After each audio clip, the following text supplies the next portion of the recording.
میرے نہایت ہی واجب الاحترام معزز سامعین اکرام، السلام علیکم ورحمۃ اللہ وبرکاتہ۔ آج کی اس بابرکت جمعۃ المبارک کی نشست میں مجھے آپ حضرات کے سامنے اس عنوان پر لب گشائی کرنے کی سعادت حاصل ہوئی ہے۔ وہ عنوان ہے تقویٰ کی فضیلت۔ میں دعا گو ہوں اللہ رب العزت کی بارگاہ سے کہ رب کائنات مجھے کلمہ حق بیان کرنے کی توفیق عطا فرمائے اور بعد میں ہم سب کو اس پر صحیح معنوں میں عمل کرنے کی بھی توفیق عطا فرمائے۔ معزز سامعین اکرام، تقویٰ عربی زبان کی روح سے اس کا معنی ہے بچنا، پرہیز کرنا، لحاظ کرنا۔ شریعت کی اصطلاح میں یہ دل کی ایک ایسی کیفیت کا نام ہے کہ جس کی وجہ سے دل یہ اللہ کی عظمت سے معمور ہو اور ہر جگہ اس کے حاضر اور ناظر ہونے کا یقین ہو۔ روز جزا قیامت کے دن پر پکا ایمان ہو، جنت اور جہنم کے مناظر کو یوں سمجھے گویا کہ وہ اپنی آنکھوں کے سامنے ان کو دیکھ رہا ہے۔ پھر دل کے اندر خیر اور شر کی تمیز کی خواہش پیدا ہو کر خیر کی طرف جو رغبت اور شر سے جو نفرت ہوتی ہے، اسی کا نام تقویٰ ہے۔ آسان لفظوں میں یوں کہا جا سکتا ہے کہ یہ ضمیر کے اس احساس کا نام ہے کہ جس کی بنا پر اللہ کی نافرمانی سے شدید نفرت اور اس کی اطاعت کا سچا جذبہ پیدا ہو۔ تقویٰ اس کا مرکز، اس کا مقام یہ انسان کا اپنا ہی دل ہے۔ قرآن مجید کے اندر اللہ رب العزت نے اس حقیقت کو بار بار واضح فرمایا ہے۔ سورہ حج آیت نمبر 32 کے اندر وَمَن يُعَظِّمْ شَعَائِرَ اللَّهِ فَإِنَّهَا مِن تَقْوَى الْقُلُوبِ، کہ جو شعائر الہی کی تعظیم کرتے ہیں وہ دلوں کے تقویٰ سے ہی ہوا کرتے ہیں۔ سورہ حجرات کی آیت نمبر 3 میں فرمایا أُولَٰئِكَ الَّذِينَ امْتَحَنَ اللَّهُ قُلُوبَهُمْ لِلتَّقْوَىٰ، یہی وہ لوگ ہیں کہ جن کے دلوں کو اللہ رب العزت نے تقویٰ کے واسطے جانچ لیا ہے۔ تقویٰ کے لیے اللہ نے ان کے قلوب کا امتحان لیا ہے۔ ان آیات کے اندر غور و فکر کیا جائے تو قرآن مجید میں تقویٰ کا مرکز، تقویٰ کا مقام یہ انسان کا دل ہی بنا ہے۔ ایک دفعہ امیر المؤمنین سیدنا فاروق اعظم رضی اللہ تعالی انہوں نے حضرت ابی بن کعب رضی اللہ تعالی عنہ سے سوال فرمایا کہ اے ابی، آپ کو اللہ رب العزت نے قرآن مجید کا خصوصی فہم عطا فرما رکھا ہے، مجھے بتائیے کہ تقویٰ کا معنی کیا ہے؟ قرآن کا فہم اللہ نے آپ کو عطا کیا ہے، آپ قرآن کی روشنی سے مجھے بتائیے تقویٰ کا معنی کیا ہے؟ حضرت ابی بن کعب رضی اللہ تعالیٰ نے جواباً عرض کیا یا امیر المؤمنین، کیا زندگی کے اس لمبے عرصے کے اندر آپ کا گزر کبھی کسی ایسے رستے سے ہوا ہے تو یہاں ہر طرف چاروں طرف خاردار جھاڑیاں اور کانٹے ہی کانٹے ہیں، راستہ بھی تنگ ہو اور گزرنا بھی لازمی ہو اور کوئی راستہ ممکن نہ ہو؟ حضرت عمر رضی اللہ تعالیٰ عنہ فرماتے ہیں کہ اے بھائی، ایسے رستوں سے تو میں کئی دفعہ گزرا ہوں، اس طرح کے پر خطر اور پر بیچ راستوں سے میرا گزر بڑی دفعہ ہوا ہے۔ حضرت ابی بن کعب رضی اللہ تعالیٰ عنہ بولے یا امیر المؤمنین، اے امیر المؤمنین رضی اللہ تعالیٰ عنہ، تو پھر اس پر بیچ راستے سے اور پر خطر راستے سے آپ کیسے گزرتے ہیں؟ سیدنا فاروق اعظم رضی اللہ تعالیٰ عنہ فرماتے ہیں کہ میں وہاں سے اس طرح گزرتا ہوں کہ دائیں بائیں آگے پیچھے اوپر نیچے ہر طرف دھیان رکھتا ہوں، اپنے دامن کو سمیٹ لیتا ہوں، اپنے آپ کو بچاتے ہوئے پوری احتیاط کے ساتھ وہاں سے گزرتا ہوں کہ کہیں کوئی کانٹا میرے وجود کو یا کپڑوں کو نقصان نہ پہنچا۔ تو حضرت ابی بن کعب رضی اللہ تعالیٰ فرماتے ہیں اے امیر المؤمنین رضی اللہ تعالیٰ، اسی حسب اور احتیاط کا نام ہی تو تقویٰ ہے۔ زندگی کے راستے میں ہر طرف شیطان نے فسق اور فجور کے کانٹے بچھا رکھے، ہر طرف گناہ ہی گناہ ہے، اس نے ہر طرف بے حیائی اور برائی کو پھیلا رکھا ہے۔ خالق کائنات کو اس لعین نے یہاں تک چیلنج دے رکھا ہے۔ اللہ رب العزت نے اس چیلنج کو قرآن کا حصہ بنایا اور فرمایا سورہ اعراف کی آیت نمبر 16 اور 17 کے اندر لَأَقْعُدَنَّ لَهُمْ صِرَاطَكَ الْمُسْتَقِيمَ ثُمَّ لَآتِيَنَّهُم مِّن بَيْنِ أَيْدِيهِمْ وَمِنْ خَلْفِهِمْ وَعَنْ أَيْمَانِهِمْ وَعَنْ شَمَائِلِهِمْ، کہ میں بھی تیرے جو نیک بندے ہوں گے، جو صراط مستقیم پر گامزن ہوں گے، میں بھی ان کے رستوں کے درمیان میں بیٹھ کر ہاتھ لگائے بیٹھا ہوں۔ پھر جب وہ اس رستے کے اوپر چلنا شروع کریں گے تو میں ان کے اوپر سے، ان کی دائیں جانب سے، بائیں جانب سے، آگے سے، پیچھے سے، ہر طرف سے ان کے اوپر حملہ آور ہوگا۔ نفس اور شیطان کے ان حملوں سے اپنے آپ کو بچانے کا نام ہی تقویٰ ہے، کہ اس کائنات کی ہر طرف شیطان نے جال بچھائے رکھے ہیں، ان تمام جالوں سے اپنے آپ کو بچا کر رکھنا، حذر اور احتیاط رکھنا، اسی کا نام تقویٰ ہے۔ پھر سیدنا فاروق اعظم رضی اللہ تعالیٰ عنہ کے تقویٰ اور حذر اور احتیاط کا عالم یہ تھا کہ ان کے پاس ایک دفعہ بحریز سے کستوری آ جاتی ہے۔ آپ نے ارادہ فرمایا کہ اس کستوری کو تول کر مسلمانوں کے درمیان تقسیم کر دیا۔ سیدنا فاروق اعظم رضی اللہ تعالیٰ عنہ کی زوجہ محترمہ حضرت عاتقہ رضی اللہ تعالیٰ عنہ فرمانے لگتی ہے کہ اے امیر المؤمنین، اگر آپ مجھے اجازت دیں تو یہ تولنے کا انتظام میں کام کر دیتا ہوں، یہ جو تولنا ہے اس کو میں کر دیتی ہوں۔ سیدنا فاروق اعظم رضی اللہ تعالیٰ عنہ خاموش رہے۔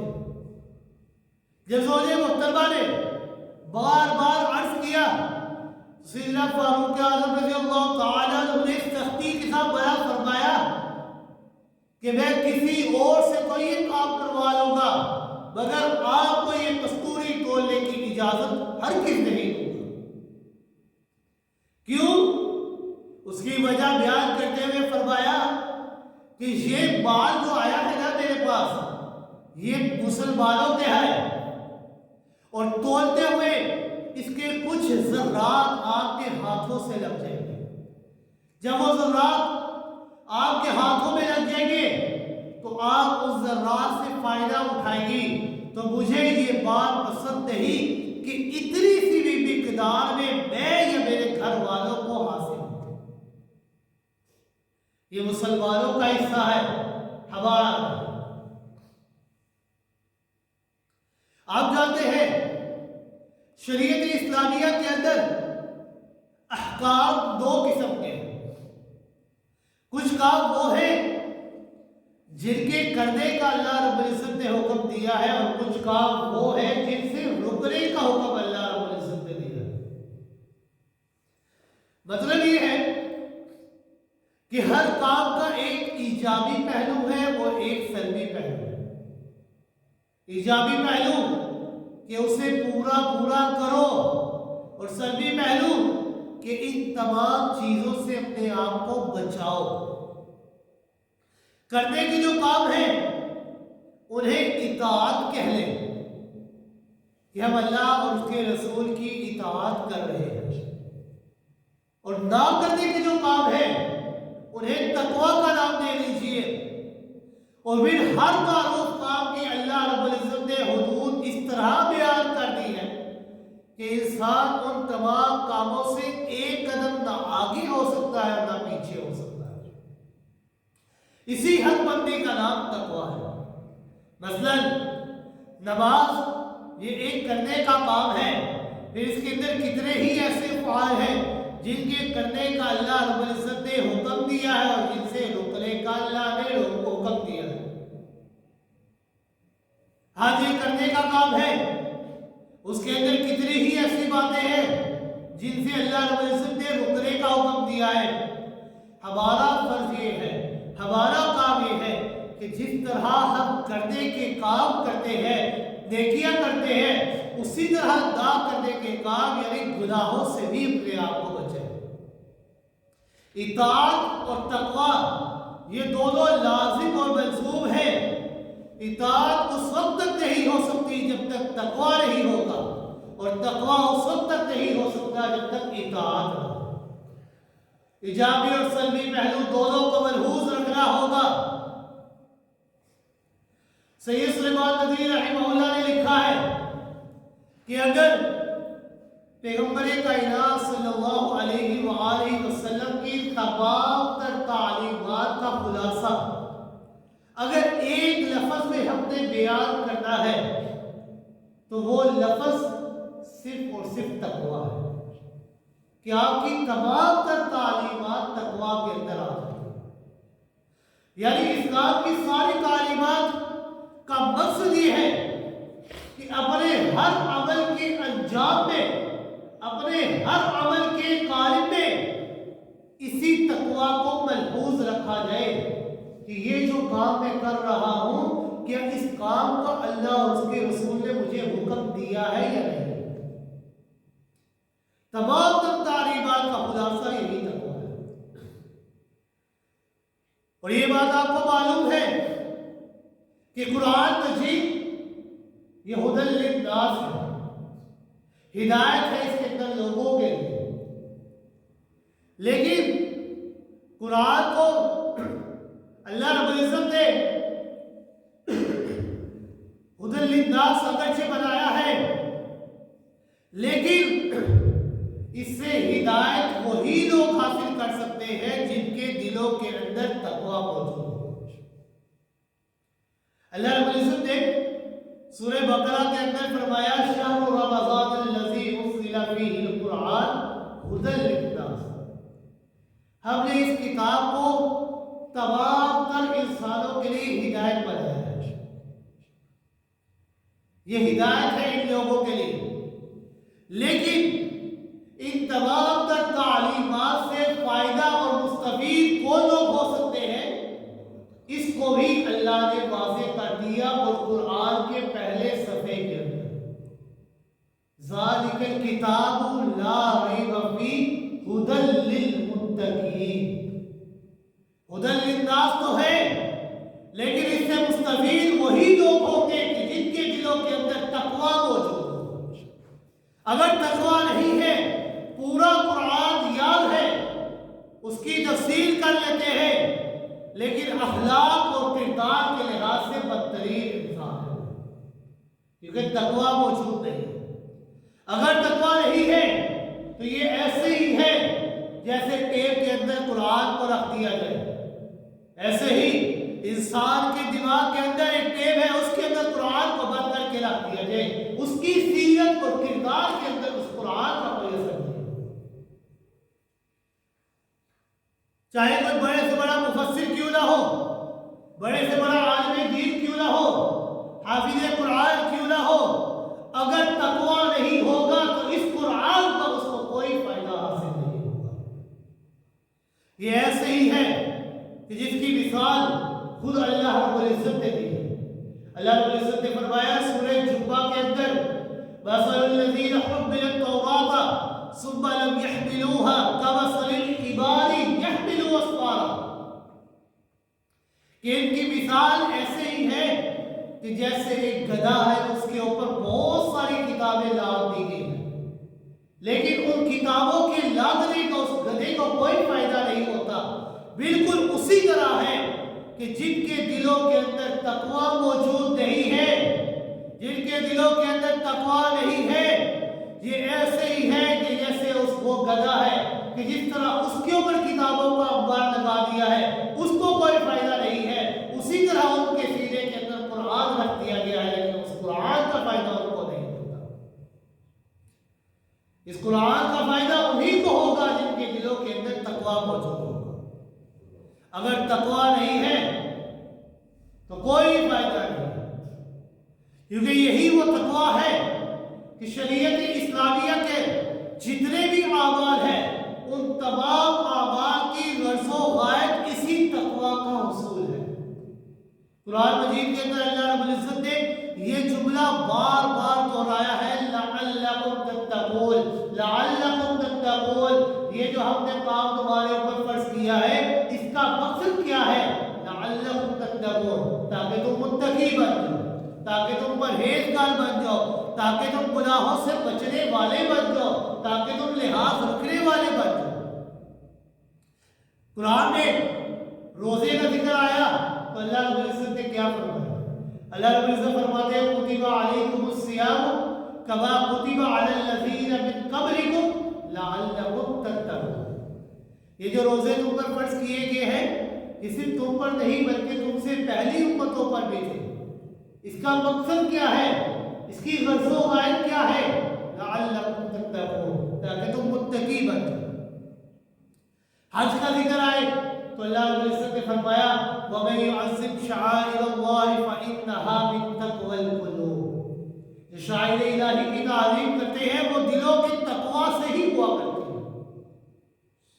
قربانی کا ذکر آیا تو اللہ رب العزت نے فرمایا لَن يَنَالَ اللَّهَ لُحُومُهَا وَلَا دِمَاؤُهَا وَلَٰكِن يَنَالُهُ التَّقْوَىٰ مِنكُمْ، یہ تم قربانی کرتے ہو، اس کا گوشت تم ہی کھاتے ہو، اس کا خون بھی ضائع ہوتا ہے، اس کا خون، اس کا گوشت اللہ کے پاس نہیں پہنچتا، اگر پہنچتا ہے تو صرف ایک چیز يَنَالُهُ التَّقْوَىٰ، تمہارا تقویٰ۔ لباس کا ذکر آ جائے، زیب و زینت کا ذکر آ جائے تو اس کی بھی غرض و غایت تقویٰ کا حصول ہونا چاہیے۔ وَلِبَاسُ التَّقْوَىٰ ذَلِكَ خَيْرٌ، اور تقویٰ کا لباس یہی بہترین لباس ہے۔ زاد راہ کا ذکر آ جائے تو اللہ رب العزت نے فرمایا وَتَزَوَّدُوا فَإِنَّ خَيْرَ الزَّادِ التَّقْوَىٰ، بہترین زاد راہ وہ تقویٰ ہے۔ مساجد جہاں پر ایک مسلمان اپنی پیشانی کو جھکاتا ہے اس کا ذکر آیا تو اللہ رب العزت نے اس کی بنیاد کا مقصد بھی تقویٰ کا حصول رکھا، لَمَسْجِدٌ أُسِّسَ عَلَى التَّقْوَىٰ، کہ وہ مساجد جن کی بنیاد تقویٰ پر رکھی گئی ہے۔ غرض ہے کہ اسلام کی تمام تر تعلیمات کا منشا اور مقصد حصول صرف اور صرف تقویٰ کا حصول ہے۔ اللہ رب العزت نے صاف فرما دیا سورہ بقرہ کی آیت نمبر 22 کے اندر یا ایھا الناس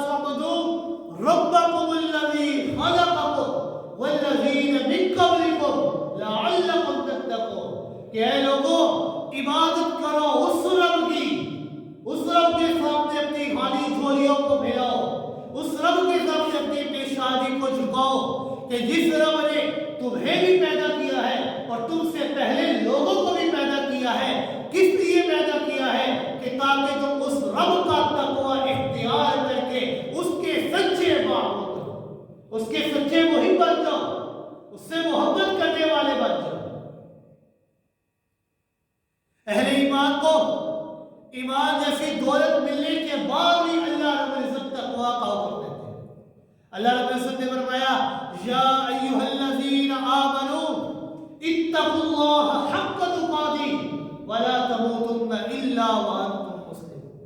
اے ایمان والو، ایمان کی دولت مل چکی ہے، اللہ رب العزت نے تب ہی فرمایا اے ایمان والو اتقوا اللہ، اللہ کا تقوی اختیار کرو۔ ایمان جیسی دولت ملنے کے بعد ہی حکم دیا تو تقوی اختیار کرو، جس طرح تقوی اختیار کرنے کا حق ہے اور تمہارے اوپر بوجھ نہ آئے، اس حال میں آئے کہ تم مسلمان ہو، تمہارے دلوں کے اندر تقوی موجود ہونا چاہیے۔ یہ اللہ رب العزت کے احسانات کا آپ اندازہ لگا سکتے ہیں کہ اللہ رب العزت نے ہمیں کتنی بے شمار نعمتوں سے نوازا ہے، اتنی نعمتوں سے نوازا ہے کہ خود اللہ رب العزت نے فرمایا وَإِن تَعُدُّوا نِعْمَتَ اللَّهِ لَا تُحْصُوهَا۔ اگر تم نے اللہ کی نعمتوں کو شمار کرنا چاہو تو گن بھی نہیں سکتے، شمار بھی نہیں کر سکتے، اتنی بے شمار نعمتیں ہیں کہ انسان گن بھی نہیں سکتا، انسان کی زندگی ختم ہو جائے گی اللہ کے احسانات کو گن بھی نہیں سکتا۔ جب گن نہیں سکتا تو شکر کیسے ادا کرے گا؟ اللہ رب العزت نے انسان کی ہر فائدے کی چیز کو پہلے ہی پیدا کر دیا۔ یہ تو آج ہمیں معلوم ہو رہا ہے کہ اس شہر کے اندر یہ وٹامن ہے، یہ زنک ہے، اس کے اندر وٹامن اے ہے، اس کے اندر وٹامن بی ہے، اس کے اندر وٹامن بی ہے۔ ان تمام چیزوں کے اندر یہ اللہ رب العزت نے چیزیں ہمارے لیے پہلے ہی پیدا کر دی ہیں۔ یہ تو آج ہمیں پتہ چل رہا ہے، یہ تمام فائدے کی چیزیں تو اللہ نے ہمارے لیے پہلے ہی پیدا کر دی ہیں۔ اس سے واقف تو ہم ہو رہے ہیں، ہم تو اس کے احسانات کو جانتے ہی نہیں ہیں۔ اب اس کے تقوی کا اصول ہے کہ اگر دل کے اندر تقوی نہیں ہے، تقوی موجود نہیں ہے، تو ہم اس کی چیزوں کا شکر کیسے ادا کریں؟ ہم اس کی اشیاء کا شکر کیسے ادا کر سکتے ہیں جب تک ہمارے دلوں کے اندر تقوی کا موجود نہیں ہے؟ ہمیں ہر آن، ہر وقت، ہر لحظہ اللہ رب العزت کا شکر ادا کرنا چاہیے اور ہمارے دلوں کے اندر تقوی موجود ہونا چاہیے، جیسا کہ اللہ رب العزت نے فرمایا یا ایھا الذین آمنوا اتقوا اللہ وقولوا قولا سدیدا۔ اے ایمان والو، اللہ کا تقوی اختیار کرو اور جو بھی بات کہو تو حق بات کہنا، سچ بات کہنا، جھوٹی بات نہ کہنا کرے، وہ بات کہنا کہ جس بات کا اللہ اور اس کے رسول نے تمہیں حکم دیا ہے۔ اس کائنات کے اندر اصل تقوی یہ ہے کہ آدمی جس طرح اپنے آپ کو نہ کرنے کے کاموں سے بچاتا ہے، اسی طرح شک والی چیزوں سے بھی اپنے آپ کو بچائے۔ کہ جس طرح انسان کو شک پڑ جاتا ہے کہ یہ چیز ہمارے لیے حلال ہے یا حرام ہے، انسان کے دل کے اندر شک آ گیا کہ یہ چیز ہمارے لیے حلال ہے یا حرام ہے، جس طرح اپنے آپ کو حرام چیزوں سے بچاتا ہے، اسی طرح مشتبہ چیزوں سے بھی اپنے آپ کو بچائے، ان سے بھی پرہیز کرے۔ کیونکہ آپ صلی اللہ علیہ وسلم نے فرمایا ان الحلال بین و ان الحرام بین، کہ حلال بھی واضح ہو گیا ہے، حرام بھی واضح ہو گیا ہے، وبینہما مشتبہات لا یعلمہن کثیر من الناس، حلال اور حرام کے درمیان مشتبہ چیزیں ہیں اور اکثر لوگ ان مشتبہ چیزوں کو جانتے نہیں۔ فمن اتقى الشبہات استبرأ لدینہ وعرضہ، جس نے اپنے نفس کو مشتبہ چیزوں کے اندر پڑنے سے بچا لیا، اس نے اپنے دین کو اور اپنی عزت نفس کو بچا لیا۔ ومن وقع فی الشبہات وقع فی الحرام، اور جو شبہات کے اندر گر گیا ایک بار، جو شبہات کے اندر پڑ گیا ایک بار، تو قریب ہے کہ وہ حرام چیزوں کے اندر بھی داخل ہوتا ہے۔ آپ صلی اللہ علیہ وآلہ وسلم نے اس بات کی ایک بہت خوبصورت مثال دی۔ یہ مثال میں نے نہیں بلکہ اس کائنات کے سردار جناب محمد رسول اللہ صلی اللہ علیہ وآلہ وسلم نے دی۔ آپ صلی اللہ علیہ وآلہ وسلم نے فرمایا کالراعی یرعی حول الحمام یوشک ان یرعی فیہ، کہ جیسے کوئی چرواہا اپنے ریوڑ کو کسی کھیت کے باڑ کے قریب چراتا ہے۔ ایک باڑ لگی ہوئی ہے، کوئی چرواہا اپنے ریوڑ کو اس باڑ کے قریب لے کر جاتا ہے، تو یہ اب قریب ایسا ہو سکتا ہے کہ اس کا کوئی جانور اس باغ کے اندر داخل ہو۔ ایسا ممکن ہے کہ اس کا کوئی جانور اس باغ کے اندر داخل ہو جائے، اس کھیت کے اندر داخل ہو جائے۔ پھر آپ صلی اللہ علیہ وآلہ وسلم نے فرمایا وَإِنَّ لِكُلِّ مَلَكٍ حِبًا أَلَا وَإِنَّ حِبَ اللَّهِ مَعَارِبُهُ، کہ خبردار ہر بادشاہ نے اپنے قانون کو واضح کر دیا ہے، یعنی حد بندی مقرر کر دی ہے، اور اللہ رب العزت نے بھی حد بندی مقرر کر دی ہے۔ اللہ کی حد بندی وہ چیزیں ہیں جو اس نے حرام کی ہیں۔ أَلَا وَإِنَّ فِي الْجَسَدِ مُضْغَةٌ إِذَا صَلُحَتْ صَلُحَ الْجَسَدُ كُلُّهُ وَإِذَا فَسَدَتْ فَسَدَ الْجَسَدُ كُلُّهُ، کہ اللہ رب العزت نے انسان کے وجود کے اندر ایک ایسا خون کا لوتھڑا رکھا ہے، ایک ایسا حصہ بنا دیا ہے کہ جو حصہ انسان کو بتا دیتا ہے کہ یہ چیز حلال ہے یا حرام ہے۔ اگر وہ لوتھڑا، وہ ٹکڑا صحیح ہو جائے تو انسان کے تمام اعمال درست ہو جاتے ہیں۔ اگر اس کے اندر بگاڑ پیدا ہو جائے تو تمام چیزوں کے اندر بگاڑ پیدا ہو جاتا ہے، اور وہ کوئی اور نہیں الا وہی القلب، وہ انسان کا اپنا ہی دل ہے، کہ اس کے اندر جب تقویٰ پیدا ہو جائے انسان یہ سوچے گا کہ میں نے یہ جو کام کیا ہے آیا اس کام کا اللہ اور اس کے رسول نے مجھے حکم دیا ہے یا نہیں، اس کام سے رکنے کا حکم دیا ہے یا نہیں، کیونکہ یہی دل، یہی وہ مقام ہے جہاں پر انسان کا تقویٰ موجود ہوتا ہے۔ خود آقا دو جہاں نے اپنے قلب کی طرف اشارہ کرتے ہوئے فرمایا التقویٰ ہا ہنا اشار الی القلب، اپنے دل کی طرف اشارہ کرتے ہوئے فرمایا تقویٰ یہاں پر ہوتا ہے۔ اپنے دل کی طرف اشارہ کیا، تقویٰ یہاں پر ہے، دل سے تمہیں پتہ چل جائے گا آیا یہ چیز تمہارے لیے حلال ہے یا حرام ہے۔ حدیث شریف میں آتا ہے کہ پیغمبر کائنات صلی اللہ علیہ وآلہ وسلم کے گھر کے اندر ایک کھجور پڑی ہوئی تھی، تو آپ صلی اللہ علیہ وآلہ وسلم نے فرمایا لولا انی اخاف ان یقول من الصدقۃ لاکلتها، اگر مجھے یہ ڈر نہ ہوتا کہ یہ صدقے کی ہے تو میں اسے اٹھا کر کھا لیتا۔ مطلب یہ ہے کہ آپ صلی اللہ علیہ وآلہ وسلم کو اس کھجور کے متعلق شک تھا کہ یہ صدقے کی ہے یا ہدیے کی ہے۔ اگر صدقے کی ہے تو صدقہ نبی کے لیے جائز نہیں ہے، اگر ہدیہ ہے، تحفہ ہے تو وہ نبی کھا سکتا ہے۔ شک تھا تو آپ صلی اللہ علیہ وآلہ وسلم نے نہیں کھائی، کیوں؟ کیونکہ شک آ گیا۔ اپنے آپ کو مشکوک چیزوں سے بچانے کا کام ہی تقویٰ ہے، کیونکہ جو انسان مشکوک چیزوں کے اندر پڑ جاتا ہے تو وہ آہستہ آہستہ حرام چیزوں کے اندر بھی پڑ جاتا ہے۔ سیدنا صدیق اکبر رضی اللہ تعالیٰ عنہ کا یہ غلام ان کے لیے کہیں سے کچھ کھانے کا لے آئے، کھانا لے کر آئے۔ سیدنا صدیق اکبر رضی اللہ تعالیٰ کافی دنوں سے فاقہ تھا ان کے پاس، کافی بھوک لگی ہوئی تھی۔ غلام نے عرض کیا کہ آپ کے سامنے پیش کیا کھانا۔ سیدنا صدیق اکبر رضی اللہ تعالیٰ نے اس کھانے سے ایک لقمہ توڑا اور کھا لیا۔ غلام عرض کرنے لگا کہ صدیق اکبر رضی اللہ تعالیٰ آگے میں نے جتنی بار بھی آپ کے سامنے کھانا پیش کیا ہے آپ نے ہر بار میرے سے پوچھا ہے کہ یہ کھانا کہاں سے آیا، آج آپ نے مجھ سے یہ کیوں نہیں پوچھا؟